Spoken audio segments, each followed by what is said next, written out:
జరిగిందో వాళ్ళు దాచుకున్న డబ్బులను కూడా మనోడు కొట్టేశాడు. అభయహస్తం డబ్బులు కొట్టేస్తాడు. స్త్రీ రే తప్పుడు కొత్తల వైసీపీ పార్టీ నాయకులకు వాళ్ళని అభిమానించే లవర్స్ అందరికీ చెప్తున్నాను.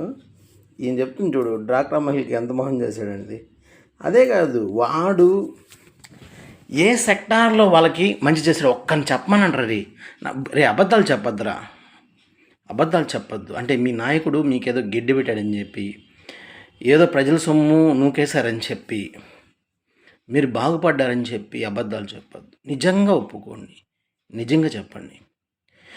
ఇప్పుడు ఊదు రోజా, నువ్వు ప్రజల దగ్గర మోసం చేసిన డబ్బుతో బాగుపడ్డావు, నువ్వు మాట్లాడకూడదు. రజనీ, నువ్వు మాట్లాడకూడదు. శ్యామల, నువ్వు ఒళ్ళు అమ్ముకోకుండా సుఖంగా పడితే డబ్బులు తీసుకున్నావు కాబట్టి ప్రజల డబ్బులు, నువ్వు కూడా మాట్లాడకూడదు. జెన్యున్గా ప్రజలకు ఏదైనా చేశాడా మీ వాడు? చేసుంటే ఎందుకు ఓటమి పాలవుతారు మీరు? అది చెప్పండి నాకు.